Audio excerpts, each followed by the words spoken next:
This is Judaism Unbound, episode 55, the 365th Day.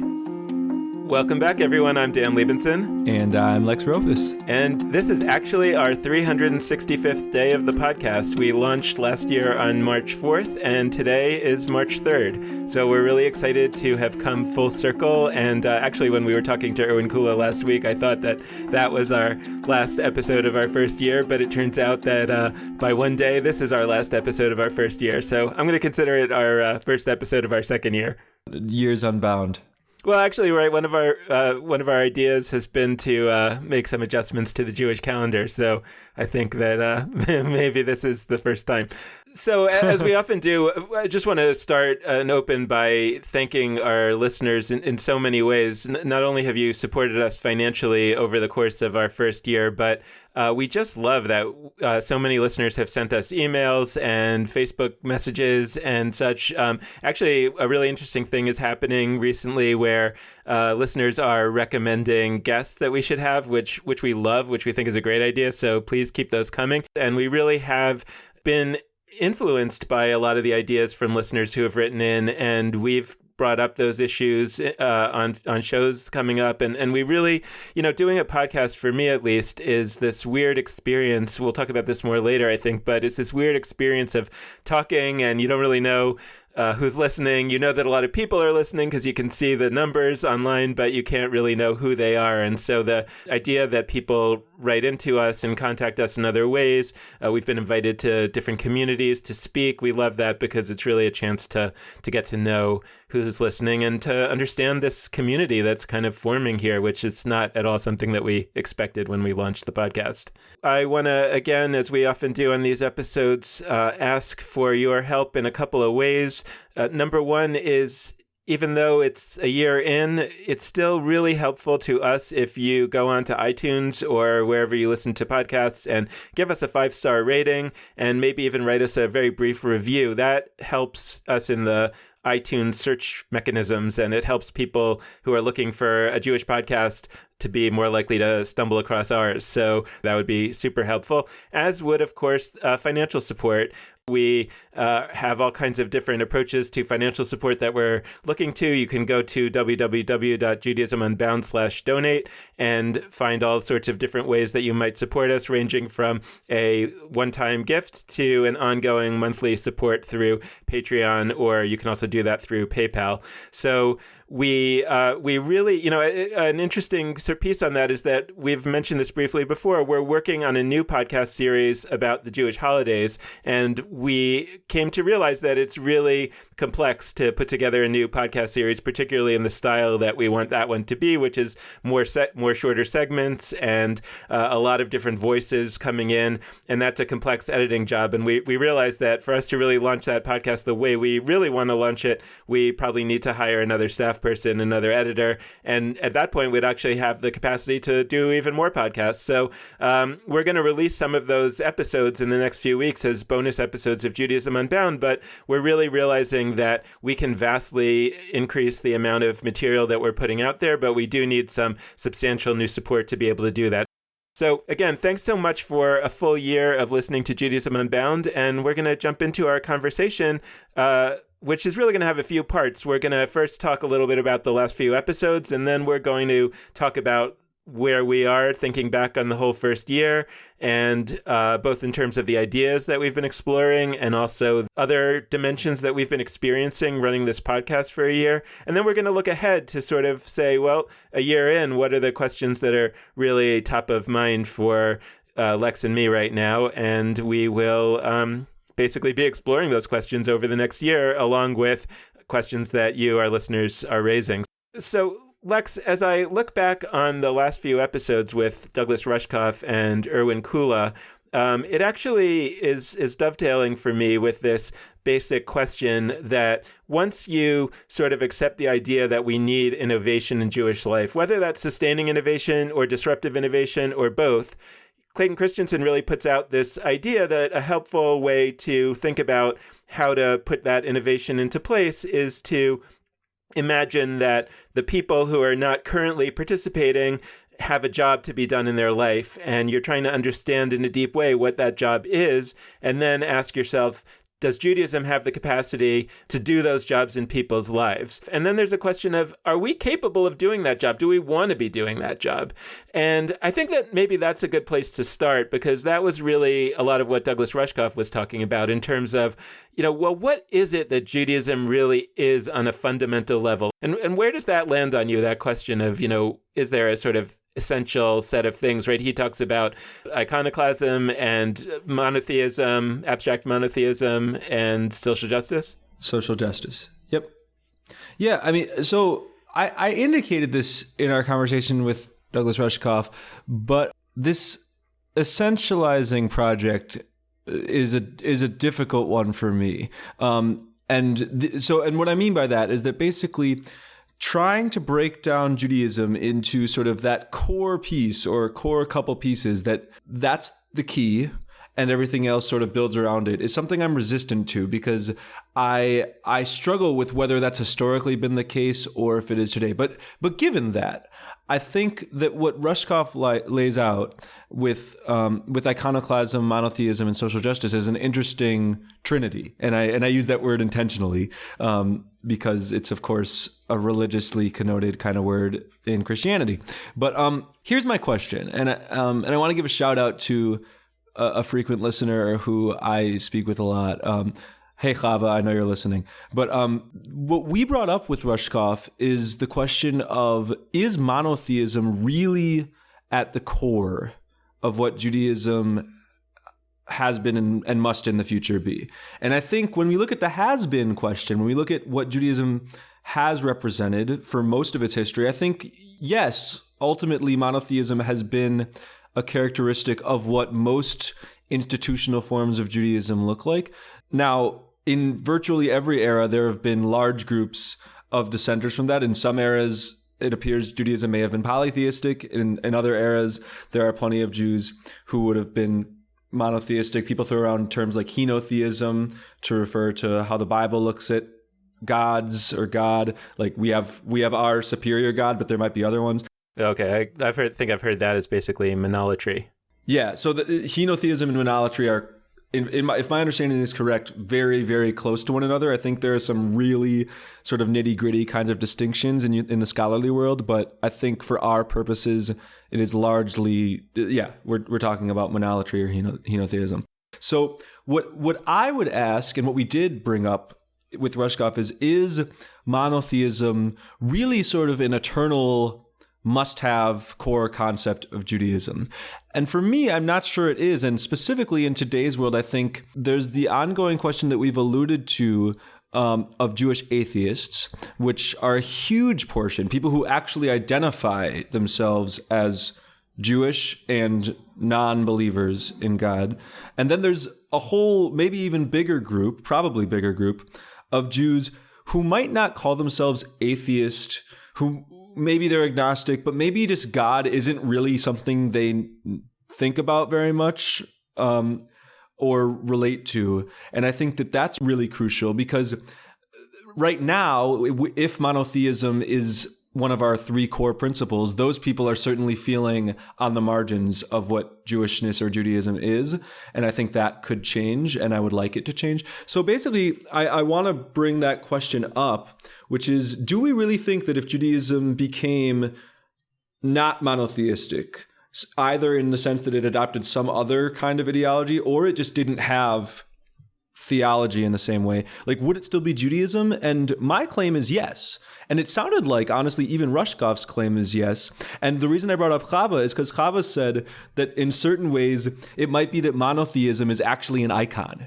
It's like this counterintuitive thing where iconoclasm, one of his other pillars, is all about taking down icons and the idea that there is something that is, to be worshipped and above everything else. And maybe monotheism actually is a kind of icon in today's world, at least for many Jews. Once again, not making a claim either way that God does or doesn't exist. Like, that's not my point. My mind, to be honest, on that changes daily, so I'm not comfortable like making a stance on the podcast. But just bringing up that set of that set of questions and thoughts, because I do think ultimately we're at a juncture where forms of Judaism are coming to rise and will continue to come to rise that won't be monotheistic. Yeah, I mean, I think there are two questions there. One is whether Judaism does have or should have any kind of essence at all. And the second is, if so, what would that essence be, or what would be the components of that essence, and is monotheism one of them, or some version of monotheism? I mean, I want to come back to that question of whether Judaism should have an essence at all, or does have an essence at all, because I think that's really a crucial question that I want to jump into. I do think, just to explore the monotheism point for a minute, I mean, I think that in my mind, it raises the question, is Judaism a religion? Does Judaism have to be a religion? Not is Judaism a religion, but does Judaism have to be a religion at all? And if so, if it's a religion, does it have to be monotheistic, or could it have some other kind of relationship to God? I don't know if this is kind of a useful lens, and I don't know if it's right, but I've kind of thought about Judaism throughout its history as being asymptotic to atheism, right? Meaning it always takes the next step towards atheism from what the society around it currently is, but it doesn't get all the way there. And so when you start in a polytheistic society, then Judaism seems more what you call henotheistic, right, or monolatrous, right? So it acknowledges, in the Bible, there's a lot of acknowledgement that there are other gods, but our God is the best and the only one that we should worship, And then in a world in which monotheism has become largely accepted, at least in the West, Judaism develops this idea of a God who is completely hidden and functionally absent from the world. And so it's like we're even more monotheistic than you guys. And, then the question becomes, right, in a world in which that sort of basically absent God is very much the experience of, again, maybe in the West, of a lot of people, maybe Judaism then moves to the next stage, which, like, to me is not atheism. To me, the next stage is God optional. Right, that it says, look, I'm not sure that there's a big difference between a God that doesn't exist and a God that is completely hidden and not active in the world. I can see ways in which there is a difference, and I'm actually curious what you think about that. But bottom line is that shouldn't be what really divides us, because even if there is a difference, it's not a very big one. And so fundamentally, we can take the next step, which is to say, God, whether it's monotheism or whatever conception of God that we have, it's not at the center of the questions anymore of what Judaism should be. And then what goes into the center becomes the most active question that we have. Yeah, I think that's a great point. I want to insert into the conversation a book that I haven't read yet, but that I've heard a lot about, which is Putting God Second, which talks a lot about these questions and the extent to which God might not need to be central in the future of Judaism. But what I want to say is... That's a book by Daniel Hartman from the Hartman Institute. Yeah, by Daniel Hartman. And if you remember when we had Yehuda Kurtzer on, he works for the Shalom Hartman Institute in North America. They work together very closely. But what I want to think about in terms of the current world of Judaism is, I think, in effect, we already are working in a God-optional framework. Now, what gets tricky is we don't usually name that.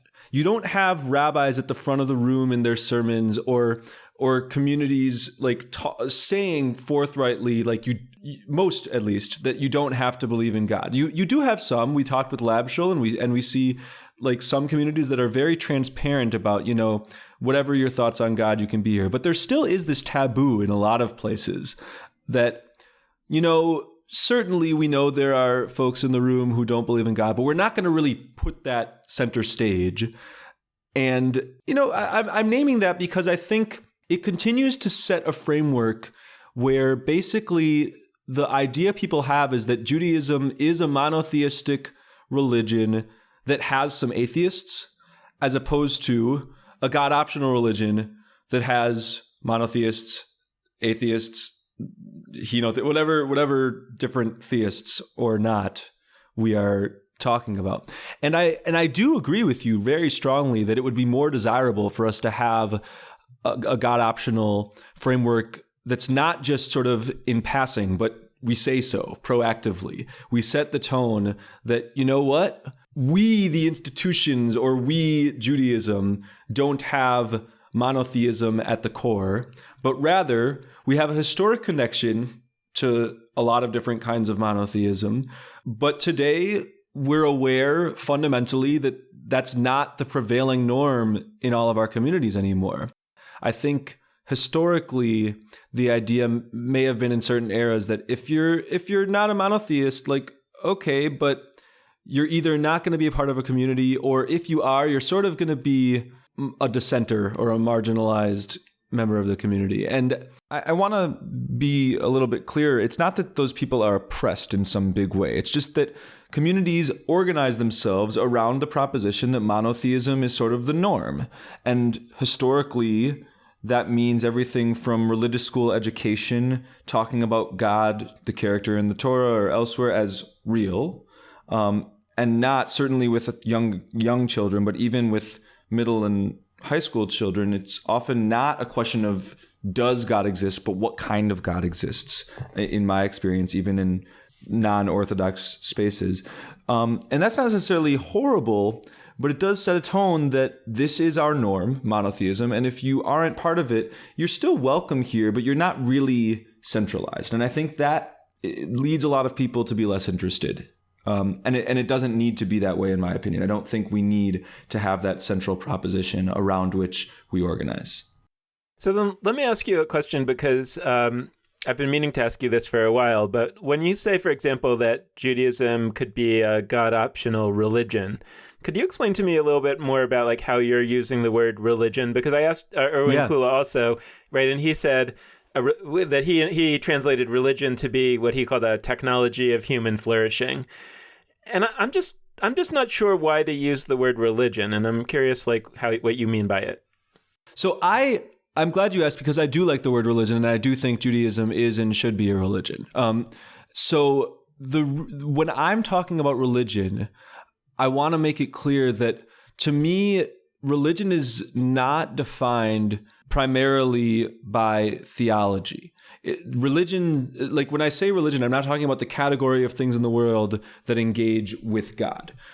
Because I think when we look around at a lot of things that are called religions, Buddhism, Confucianism, Taoism, they're not really primarily concerned with questions of whether God exists or how to connect to God. They're concerned about suffering. They're concerned about, all sorts of different kinds of questions, because ultimately religion as a framework is complex in that what we have referred to as religions are asking fundamentally different questions from one another and are acting in ways that differ in large ways. So when I use religion, I'm using it in a really, really broad kind of sense. I think that American civic religion is as religion-y as Judaism or Buddhism or Confucianism. I'm speaking merely about the set of systems that are meant to, so I do think to encourage human flourishing. I like that way of looking at it that he brings up, but I think it's a little simplistic to imply that it's one set of things.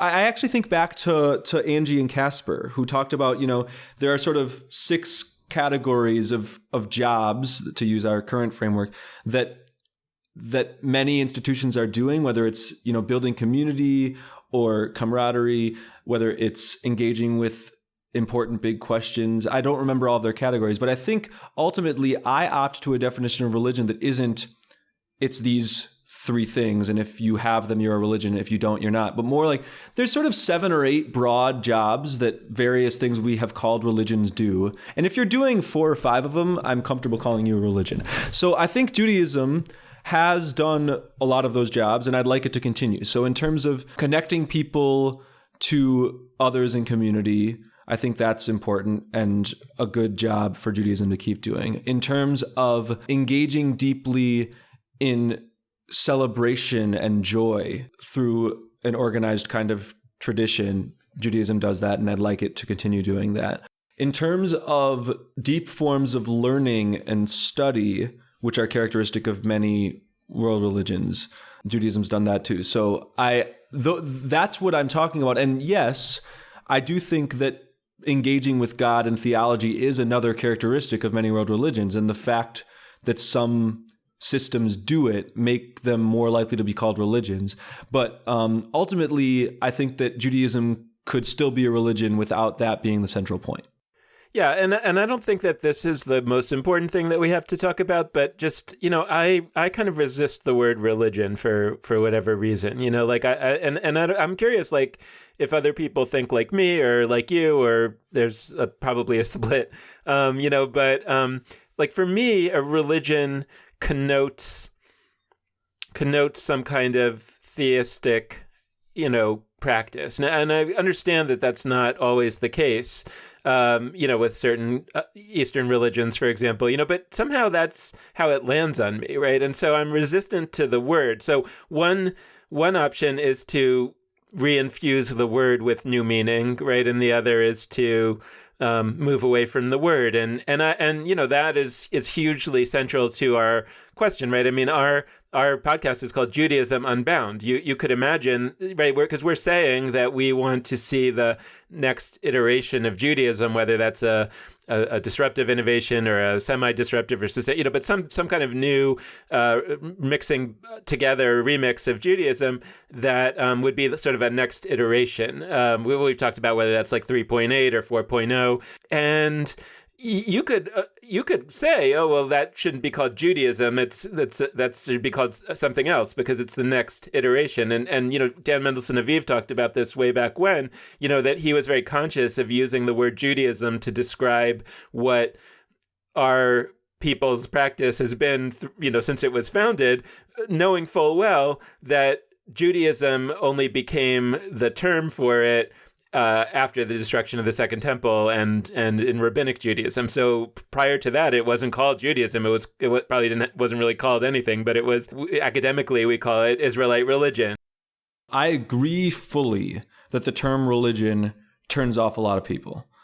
I know many of these people, especially in the contexts that I've inhabited in life, both as a social justice activist, where there are lots of people resistant to religion. I'm not queer myself, but in the LGBTQ world, certainly there's a lot of resistance to religion because of just the kinds of oppression that people have experienced. And also just among Jews, I think there's a resistance to the term religion for all sorts of reasons. What I ask myself is, from a quantity standpoint, in terms of numbers of people, are there similar numbers of people or more, and I don't know the answer, for whom the term religion is either actively appealing or in a subconscious way yields positive kinds of engagement that are important? And I see a huge number of people for whom that is the case. First off, we live, in our context, in America, we are among the most religious countries in the world.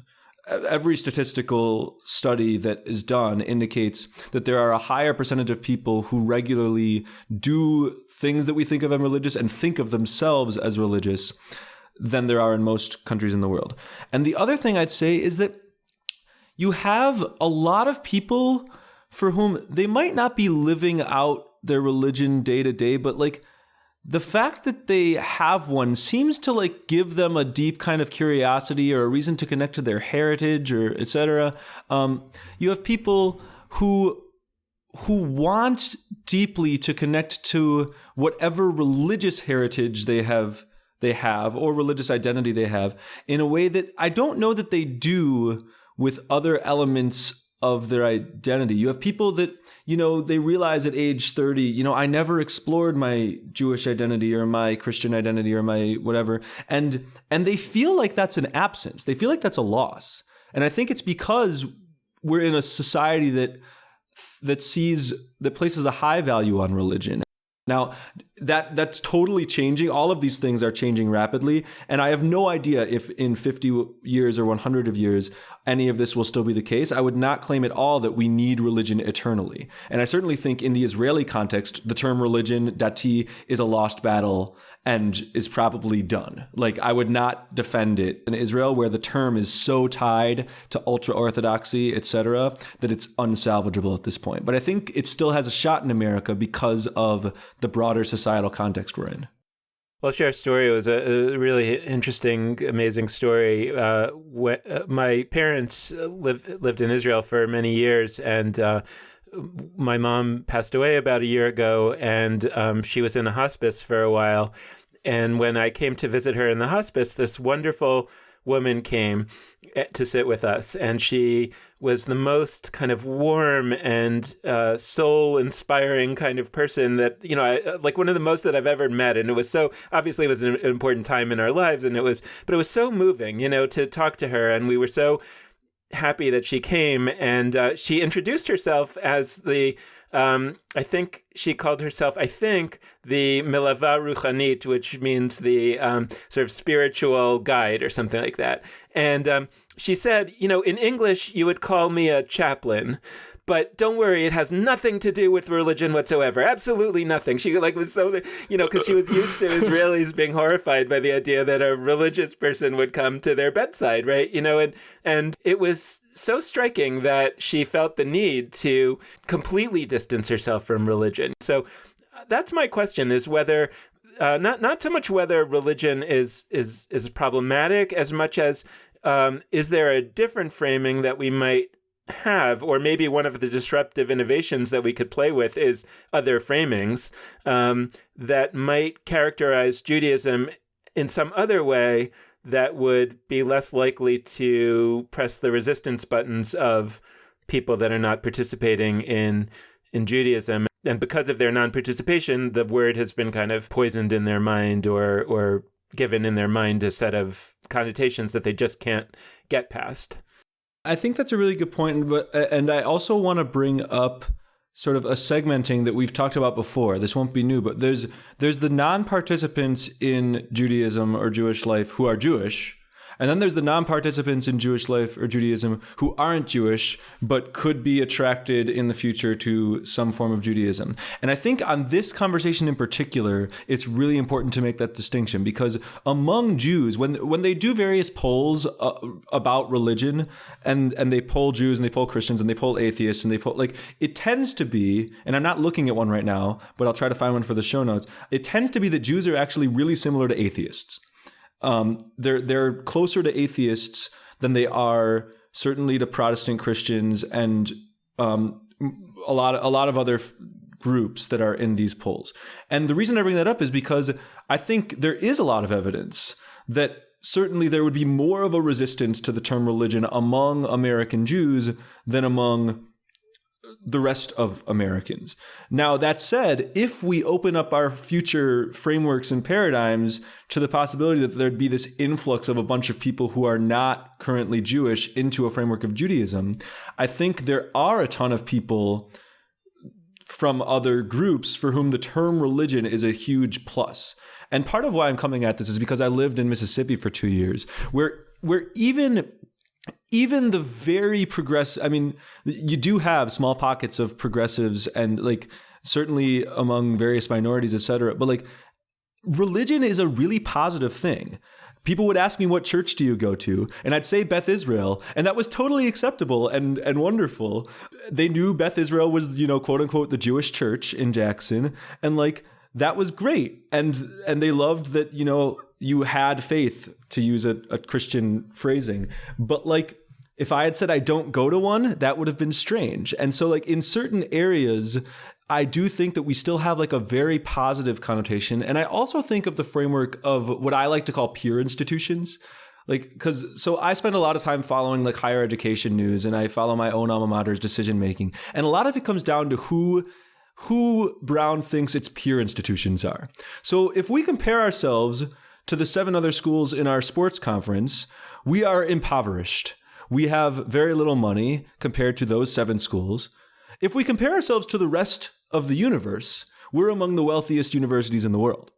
So my question is, how we group our peer institutions is a big deal. So if Judaism sees itself as a religion, and if people see Judaism as religion, then, to spoiler alert an upcoming episode, we speak with somebody who grew up in Christianity and found Judaism, and he's going to speak about how in his own high school so many people ended up in a different religion than they grew up with. This was a Catholic school, and there's lots of people who are no longer Catholic. And to me, people who are dissatisfied with whatever religious upbringing they had, whether it's Christian or Jewish or Muslim, etc., if they're looking for something new, they tend to be looking for another religion. So Judaism has an appeal to those people if they didn't grow up Jewish, because it's also a religion. So, okay, I grew up Christian and didn't like it for whatever reason. I'm going to look at some other stuff that's out there. I'm going to start with Judaism. I'm not going to start with Marxism. Like, at least most people aren't. And I'm not saying that to disparage Marxism. I'm neither good nor bad to this conversation. But I think that there are actually a lot of people who go through that process.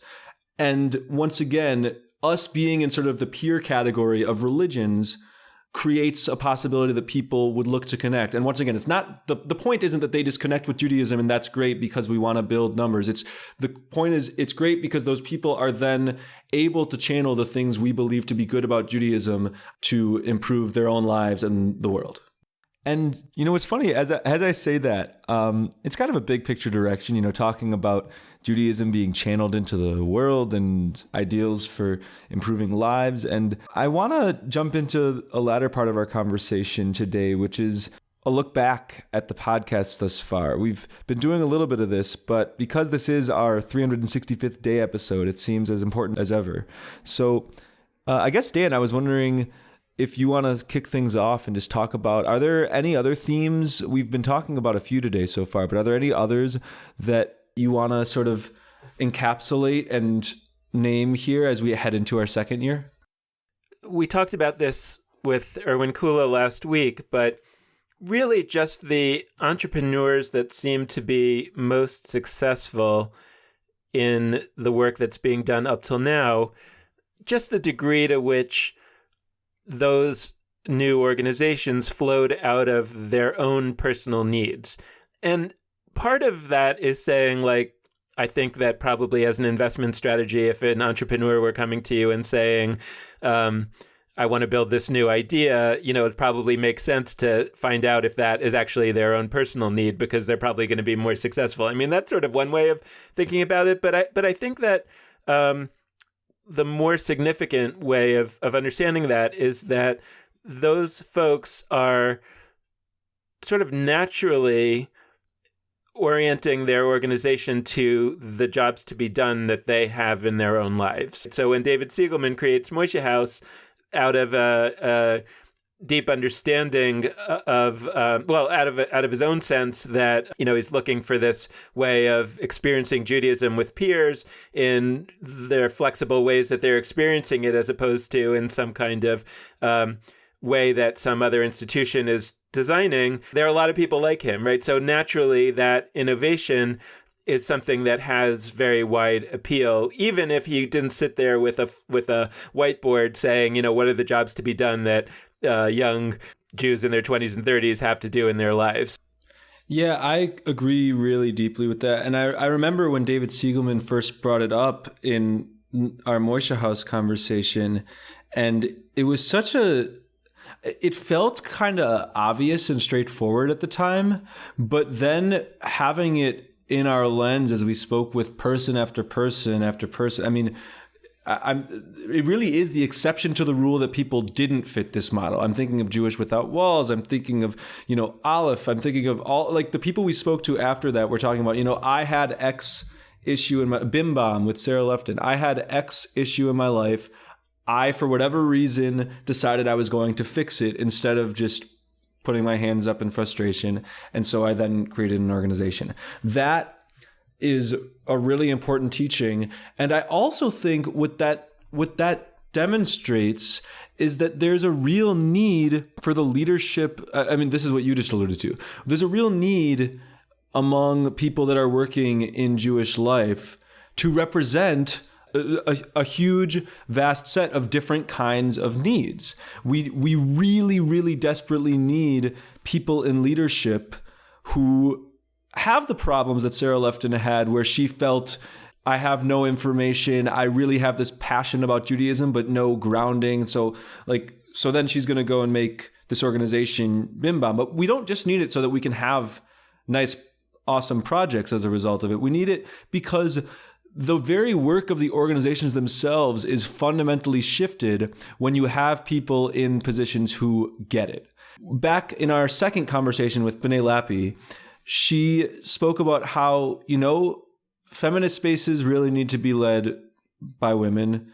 Queer spaces, she's wrestling a lot with this, but she still thinks the queer spaces need to be led by folks who are queer, because there is a level of empathizing that we can all and we all must do for those groups. I mean, we're speaking as two guys who are as two non-queer, non-women, but there's something that we can't fully get ever, and for that reason, we're not positioned to take on that kind of role. I don't think. I mean, if somebody asked me to lead a Jewish feminist project tomorrow, like to start it, to be I would not do it. Like, I don't think that that's my role. But I think we need to think about the extent to which that's true only in issues of like identity versus where it's true in other less charged kinds of issues.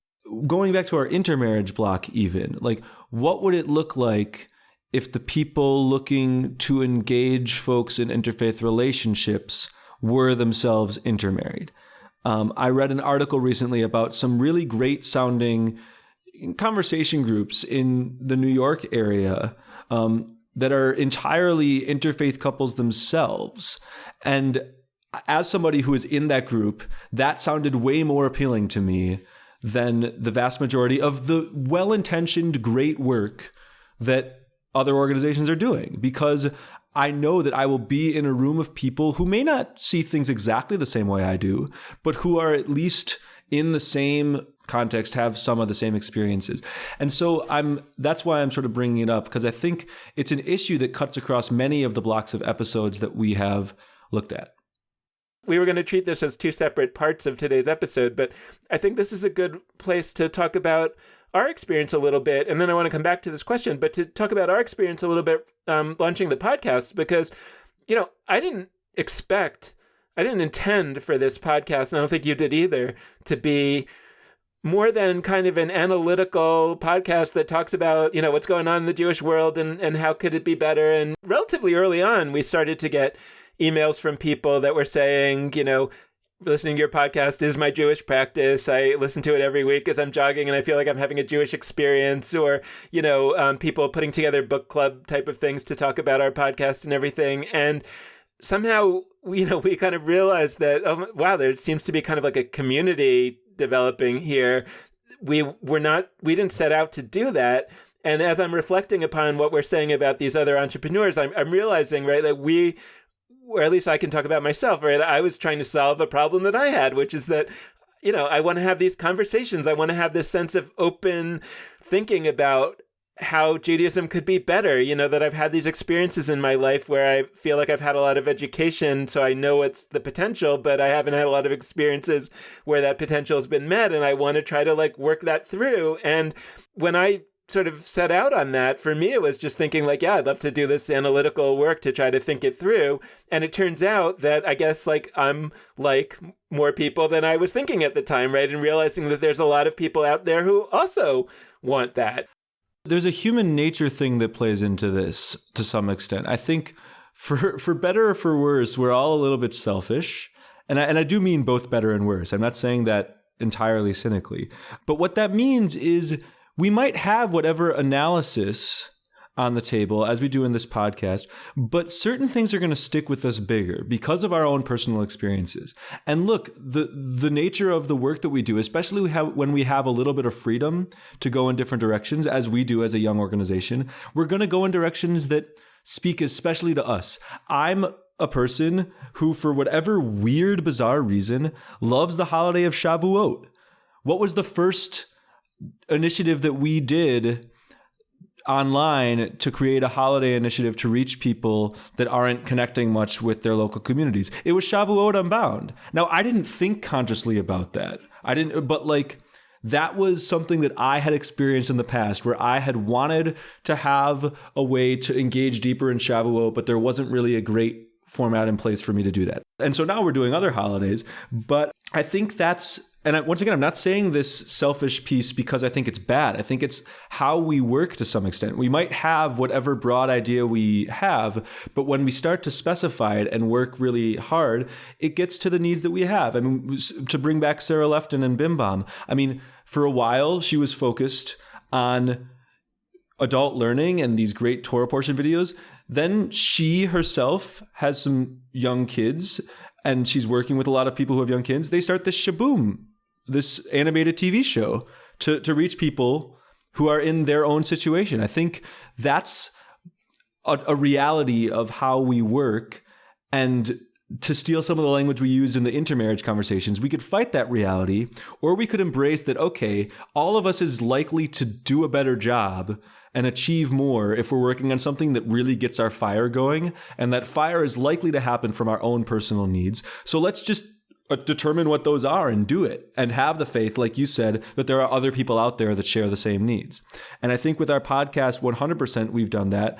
And it's leading us to start to consider, what it looks like to build communities around the podcast. And that's one thing I'm excited about building over these coming months. And if you're out there listening and you've got even, 2-3 friends that you've had occasional Facebook conversations with or a phone call about our podcast, like, I'd love you to consider what would it look like to meet once a month or every couple of weeks and dig a little deeper, because we're excited to start exploring the possibilities of that moving forward. Yeah, and I want to actually segue from that to kind of another thing that I'm thinking about as I look back, because it also connects to what you just said as a potential road toward a solution, which is that now that we have done a full year of the podcast, I think that despite there being a lot of tremendously creative new things going on in the Jewish world, many of whom we've looked at and many of whom we will look at going forward, I worry that they're not disruptive enough. And I think that that's natural, right? Because who's likely to become, a Jewish entrepreneur? It's probably somebody who's not that distant from the organized Jewish institution. So, if you're a little bit out of it, you're still probably highly motivated to say, but I want to be part of it. And you could go in two directions. One is to say you could sort of be a more marginal participant of existing institutions, or you can be a central participant in a new institution which you create. And that's where the other piece that I've really experienced over this last year comes in, and it connects a little what you were talking to about folks getting together and talking about our podcast, is that one of the things that I didn't come in to this year fully feeling, although I think that you felt it much more than I did, was the power of the internet in this whole story.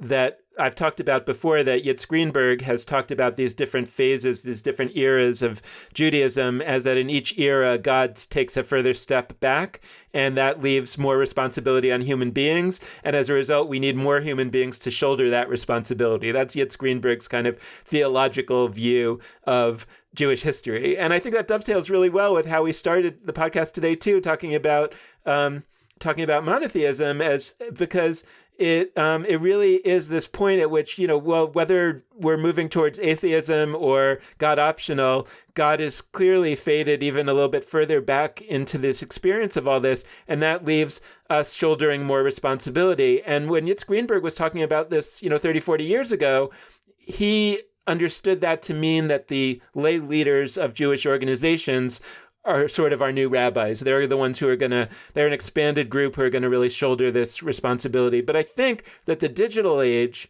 is what really blows that open even further and says, no, the people who are going to shoulder this responsibility is every Jew, right? Every Jew is going to be a rabbi now. Every Jew has the opportunity because of the amazing access to information that Google allows and the internet allows, and the amazing creativity that the internet allows, and the amazing way that you can form community with people who physically aren't anywhere near you, right? And all these tools have the potential to allow everybody to play with this stuff in a profoundly powerful way. Yeah, I think that's a really great point. And not right away, but in the coming months, we're going to be furthering these conversations that we're starting in this episode, or maybe continuing from past episodes today, but we're going to continue them in the future, especially when we have a block of episodes leading up to Shavuot with a number of folks from Silicon Valley, where we can really take a look at how their work is happening out there, and then we can, in conversation, apply that to the Jewish world that we've been talking about for 365 days now. And we want to close the episode, as we have every episode of this last year, this last 365 days, by encouraging you, imploring you, begging you, asking you, suggesting to be in touch with us. And there are a number of ways for you to do that. First, you can head to our Facebook page, Judaism Unbound.